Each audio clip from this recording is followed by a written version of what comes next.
What if the soul does not come to earth to be comforted, but to awaken?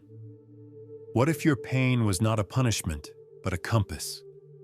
What if, before you were even born, your spirit chose her? Not because she was warm, not because she was ready, but because her brokenness would shape the precise conditions for your rising.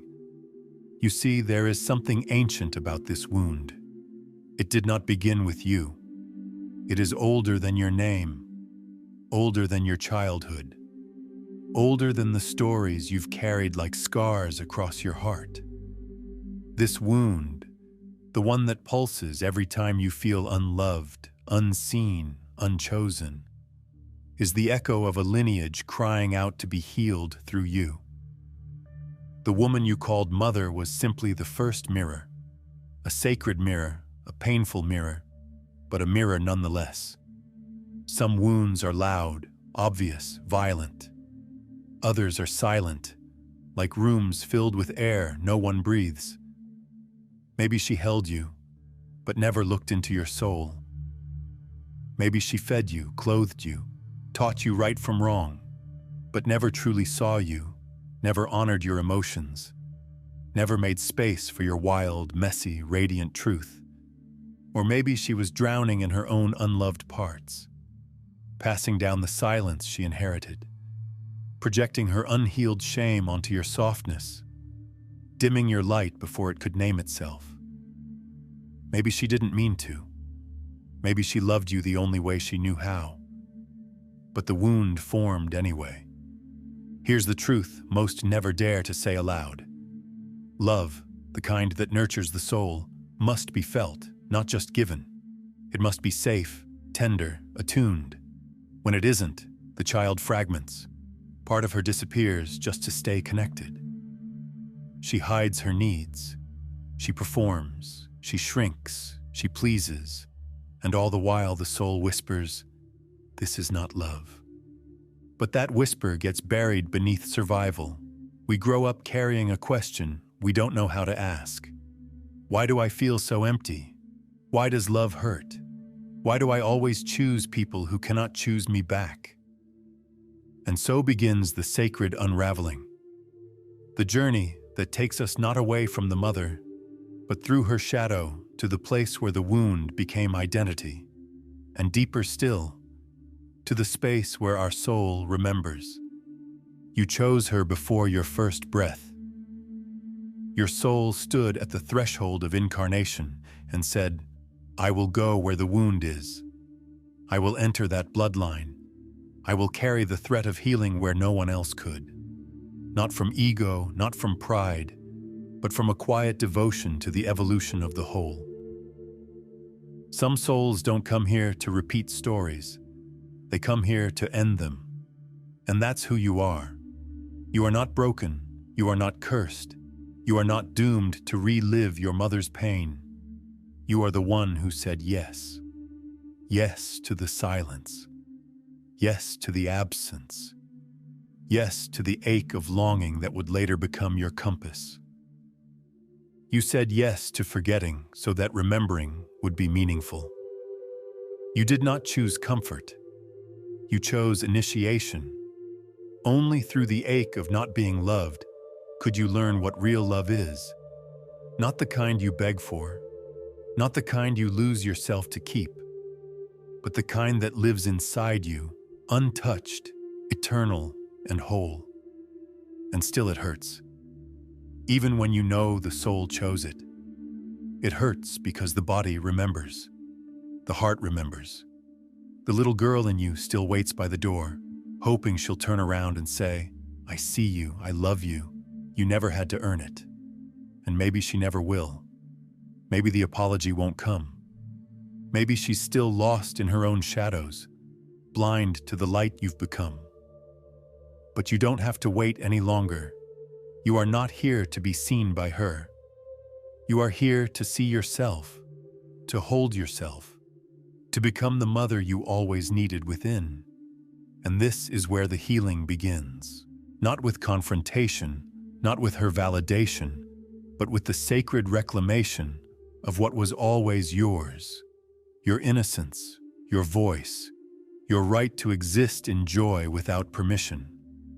So much of healing is not about fixing what was done to you, but unlearning what you did to survive it. What you did was disconnect from your body, from your needs, from the parts of you that were too much for her to hold. You became smaller, quieter, more pleasing. You became what she could handle. In doing so, you exiled your truth. That exile may have protected you as a child, but as an adult, it becomes a prison. You find yourself in relationships where you feel unseen, unheard, unsafe. Not because you are destined to suffer, but because your soul is repeating the original environment, hoping you'll choose differently this time. Not to win love, but to reclaim it.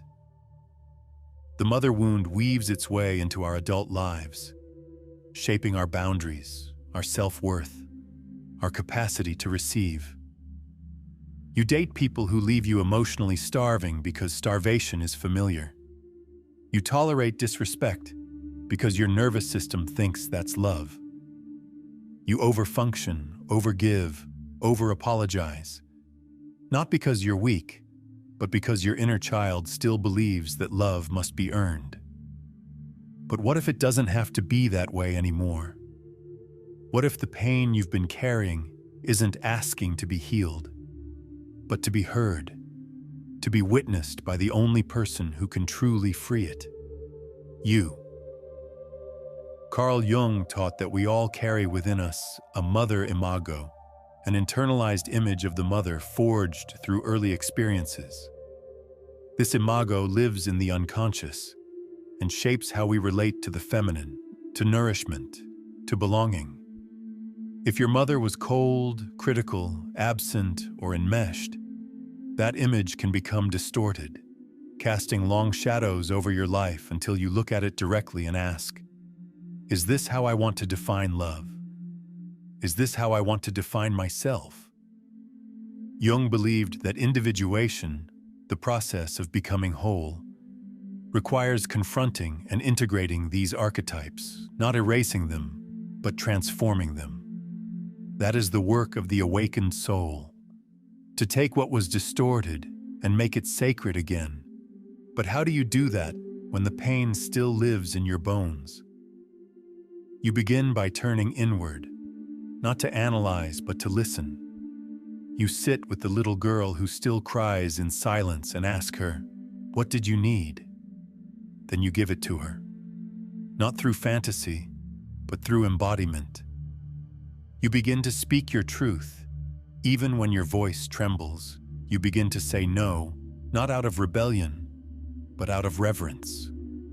You begin to hold yourself the way no one ever did. Piece by piece, you become the mother, not the one you had, but the one you deserved. This is the alchemy, the sacred turning of pain into purpose, and it does not happen all at once. Healing the mother wound is not linear. It is circular, spiral, lunar. You will revisit the same place 1,000 times, and each time you'll discover something new, a deeper truth, a gentler story, a stronger voice. Some days you will ache, others you will rise. But no matter where you are healing, even when it hurts, even when it's quiet, even when no one else sees it. Every time you choose yourself, you undo generations of forgetting. And you're not just healing for you, you're healing for your lineage, for the women who came before you, who were not allowed to feel, who were silenced, shamed, sacrificed. You carry their stories in your cells. Their heartbreak lives in your bloodstream, but so does their strength and their longing to be free. When you hold your inner child with tenderness, you also hold the little girl your mother once was, and her mother, and hers, all the way back. You become the first to say, "Enough." It ends here. You are a cycle breaker, a soul healer, a torch carrier. That is not romantic. It's sacred, and it's hard. It means sitting with truths no one else wants to speak. It means feeling emotions that were buried for decades. It means making decisions your family may not understand. It means becoming a new root in the family tree, one that grows in a different direction. But this is the beauty of soul work. It doesn't require perfection. It requires presence, compassion, and a willingness to begin again every day. You may not have chosen what happened to you, but you choose what happens through you. You are no longer waiting to be loved the way you always wanted. You are becoming that love. Fierce, soft, unapologetic, real. The kind of love that doesn't need permission, doesn't vanish under pressure, and says, I am here and I am enough. This is what it means to remother yourself, to become your own sanctuary, to be the one you've always waited for. And yet, there's a part of you that still whispers, but why did it have to be this way? Why did I have to suffer through her silence, her rage, her distance? These questions are not weakness. They are sacred. They are the voice of a soul still in dialogue with the divine. We answer them not with blame, but with meaning. The deeper spiritual truth is this: some souls are not born into loving arms because their mission is not to receive love, but to remember it, to excavate it from the ruins of what never was, to bring light into the darkest corners of their lineage. Your mother may not have loved you as you needed, but she gave you the doorway. Through her wound, you found your own light. That doesn't mean you need to stay close to her. It doesn't mean you owe her your energy, your time, your presence. Spiritual maturity means discerning where forgiveness is freedom and where distance is safety. You do not have to reconcile with someone who is still a source of harm. You do not have to keep knocking on a door that refuses to open. The healing you seek will not be found in her change. It will be found in your choice to stop reaching, to stop bleeding for her approval, to stop waiting for a version of her that may never exist. This is how you reclaim your life, not through confrontation, but through surrender, not through revenge, but through sovereignty. As you rise from the ashes of that old role, the good daughter, the quiet one, the peacekeeper, something extraordinary unfolds. You discover that the love you sought was never outside of you. It lives in how you now speak to your inner child, in the boundaries you uphold without guilt, and how you no longer abandon yourself to be chosen. This is spiritual repairing, not a concept, but a way of being, a new vibration, a return to wholeness where your inner masculine protects and your inner feminine nurtures, where you no longer outsource love because you have become the source. Carl Jung spoke of the sacred union within, the marriage of opposites that leads to individuation. Perhaps for those born to wounded mothers, this inner union is even more vital because we were never shown how to love ourselves. We had to learn it by remembering who we were before we were broken. We had to become alchemists, mystics, healers, not because it was fair, but because our souls were ready, because pain became the pressure that shaped our purpose. There is something else you should know, something quiet, something true. Your mother has her own pain, her own wound, and it likely began long before she was born. She may have been raised by a woman who didn't know how to love, taught to be hard, to survive, to endure. And so the pain was passed down, not because it was deserved, but because it was never questioned. Until you. You are the question, the rupture, the soul who said no more. In doing so, you are not rejecting your lineage. You are redeeming it. You are giving it something it never had, a chance to heal through your tenderness, through your voice, through your refusal to become what hurt you. As you walk this path, you may feel lonely. But know this, you are never alone. Every time you choose love over fear, presence over projection, compassion over control, your ancestors watch, not with judgment, but with awe. They know how heavy this work is and how sacred. They know that healing through the mother is the work of lifetimes. And you, dear soul, are doing it now. Now we arrive at the turning point, the sacred remembering, the moment when you stop trying to rewrite your past and begin to rewire your present. You are no longer the child standing at the edge of a locked door. You are the one holding the key. It's not about changing her, it's about choosing you. Every time you soothe your own fear, name your needs, and stay instead of abandoning yourself, you change the frequency of your life. You tell the universe, I am ready for love that does not require me to disappear. This is not easy. It's not a straight path.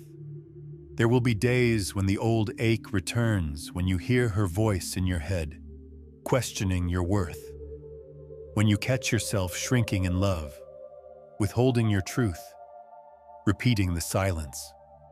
Don't shame yourself. That's just the echo of the old blueprint, a ghost of survival. What matters now is that you see it, pause, and choose again. Every act of awareness is an act of liberation. Every small moment of self-compassion sends ripples across your soul's timeline. In those ripples, the pattern begins to dissolve. There may come a time when you wonder what all this was for.